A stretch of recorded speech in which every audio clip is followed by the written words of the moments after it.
towards God. పాపము దేవుని మీద తిరుగుబాటు చేయడమే. Romans 6:23. రోమా 6:23 చెప్తుంది. The wages of sin is death. పాపం వలన వచ్చు జీతం మరణం.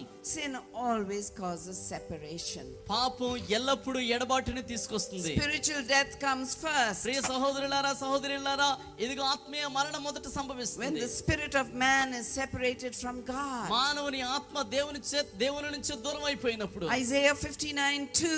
యెషయా గ్రంథం 59:2 చెప్తుంది. But your iniquities have separated you from your God. మీ దోషములే మీ దేవునికి మీకును అడ్డుగా ఉన్నాయి. Your sins have hidden his face from you. మీ పాపములు ఆయన ముఖం మీకు కనబడకుండా మరుగు చేసి ఉన్నామంటున్నాడు.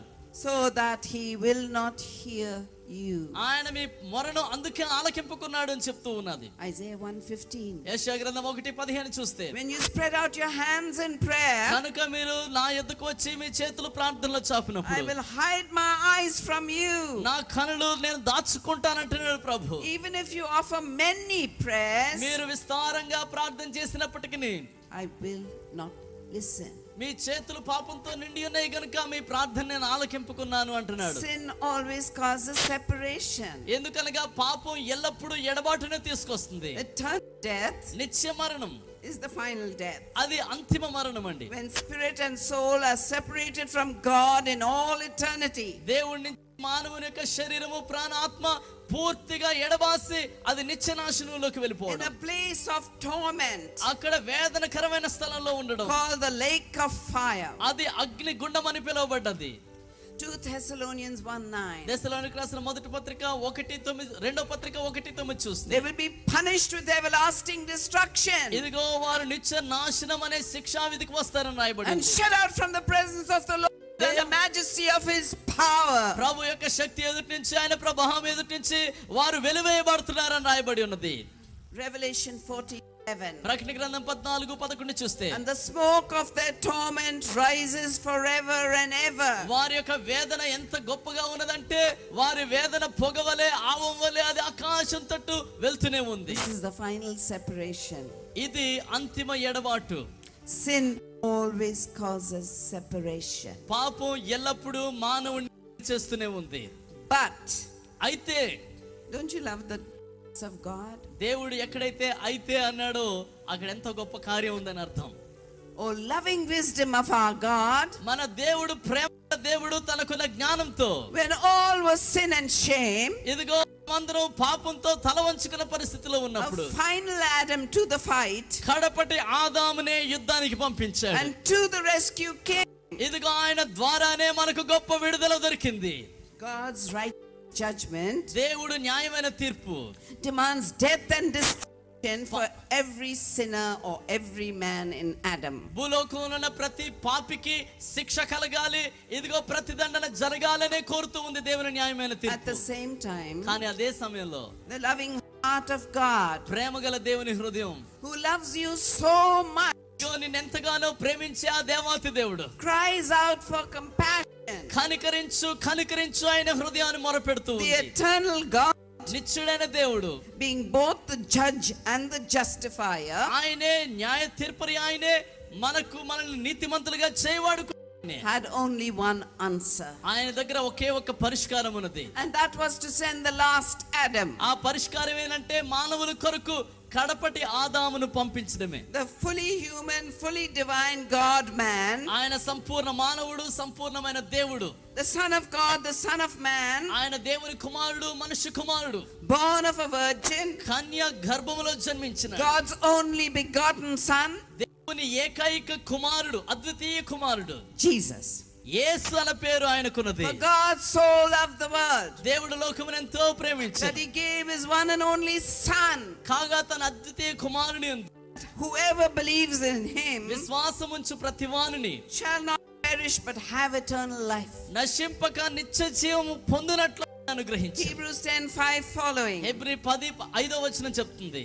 When Christ came into the world, he said, క్రీస్తు ఈ లోకంలోకి వచ్చినప్పుడు ఈ మాటలు ఆయన చెప్పాడంట. sacrifice and offering you did not desire, బలిని అర్పణమును నీవు కోరువాడు కాదు దేవా, but a body you prepared for me. అయితే నీవు నాకు ఒక శరీరాన్ని అమర్చావు. With burnt offerings and sin offerings you were not pleased. దహన బలులతోను పొట్టేలు బలులతోను నీకు సంతోషం లేదు. Then I said, అయితే నేనన్నానని యేసయ్య అంటున్నాడు. here I am. ఇదిగో దేవా ఇక్కడున్నాను. It is written about me in the scroll. నా గురించే ఆ గ్రంథపు చుట్టలో వ్రాయబడి ఉన్నదని యేసయ్య I అంటున్నాడు. have come to do your will, O God. దేవా నీ చిత్తమును చేయుటకే నేను వచ్చి తిని అంటున్నాడు ఆయన. 1 Corinthians 1:18. కొరింథీయులకు రాసిన మొదటి పత్రిక 1:18 చూస్తే, For the message of the cross సిలువ యొక్క వార్త is foolishness to those who are perishing. నశించిపోతున్న వారికేమో అది వెర్రితనంగా ఉన్నది. To us who are being saved, it is the power of God. రక్షించబడుచున్న మనకైతే అది దేవుని శక్తిగా ఉన్నది. హల్లెలూయా. The only way the devil could be defeated and his works destroyed అపవాది ఓడిపోవాలన్నా వాని కార్యాలన్నీ లయమైపోవాలన్నా ఒకే ఒక పరిష్కారం was by the death and the shed blood of Jesus Christ on the cross, యేసుక్రీస్తు ప్రభు యొక్క రక్తం శిలువ మీద చిందించబడ్డం, మరణించడమే, and his triumphant resurrection from the dead. ఆయన మృతుల్లో నుంచి విజయవంతంగా లేవడమే మానవాళికి గొప్ప పరిష్కారం. హల్లెలూయా. 1 John 3:8b.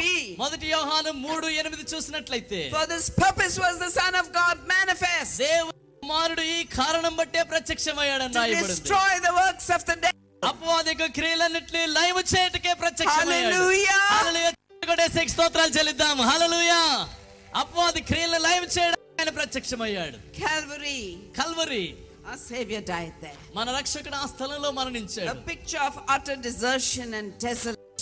కల్వరి అనేది అతి ఘోరమైన చిత్రపటం, అది నిరీక్షణ లేని చిత్రపటం. When the King of eternal glory, ఎందుకనగా నిత్య మహిమ కారణమైన రారాజు, crowned with the crown of thorns, ఆయన తల మీద ముళ్ళ కిరీటం ఉంచబడింది, mocked, ఎగతాళి చేయబడ్డాడు, ridiculed, చేయబడ్డాడు, rejected, తృణీకరించబడ్డాడు, spat upon, ఆయన ముఖం మీద ఉమ్ము వేశారు, his hair from his beard pulled out, ఇదిగో ఆయన గడ్డపు చివరలు పెరికి వేశారని రాయబడి ఉన్నది. his back scourged and it was scourged, ఆయన వీపు భాగం కొరడాల చేత మాటికి కొట్టబడింది. 39 stripes on his back, 39 కొరడాలు ఆయనను కొట్టినట్లుగా చూస్తున్నాం. one for every category of sickness that there is. ఆయన వీపు మీద పడిన ప్రతి కొరడా దెబ్బ భూమిలో ఒక్కొక్క రోగానికి పరిష్కారంగా ఉంది. And I send this word to you, by his stripes you are healed. ఆయన పొందిన గాయముల చేత మీరు స్వస్థత పొంది ఉన్నారు. ఈ మాటను మీ ఎదుగు పంపిస్తూ ఉన్నాను. హల్లెలూయా. His face struck with rods and fists. ఆయన ముఖాన్ని కత్తితో కొట్టారు, అరచేతులతో కొట్టారు. His head crowned with a crown of thorns. ఆయన తల మీద ముళ్ళ కిరీటం గుచ్చబడింది. And his blood covered and caked his face. ఆయన ముఖమంతా రక్తమయమైపోయింది. తల మొదలుకొని రక్తం ప్రవహిస్తూనే వచ్చింది. With each heartbeat, యేసయ్య యొక్క హృదయంలో ఉన్న ప్రతి చప్పుడు dark red blood ఎర్రని చిక్కని రక్తం flowed from his head ఆయన గుండె కొట్టుకుంటున్న ప్రతిసారి తల మొదలుకొని down to ప్రవహిస్తూనే his ఉంది. forehead, ఇదిగో ఆయన ముఖం మీదకి రక్తం వచ్చింది. then on his face, ఆయన ముఖమంతా రక్తమయమైపోయింది. then dripped his face, ఆయన ముఖం మీదుగా రక్తం కారి onto his chest, ఇదిగో ఆయన ఛాతీ మీద వరకు ఆయన రక్తం ప్రవహించింది. and then spattered on the dusty path. ఆ విధంగా రక్తం ఆయన శరీరంలో ప్రవహించి ఆ ఎండిన నేల మీద కూడా ప్రవహించింది. Yes, the precious blood of Jesus. ప్రశస్తమైన యేసుక్రీస్తు రక్తం. Restoration, restoration.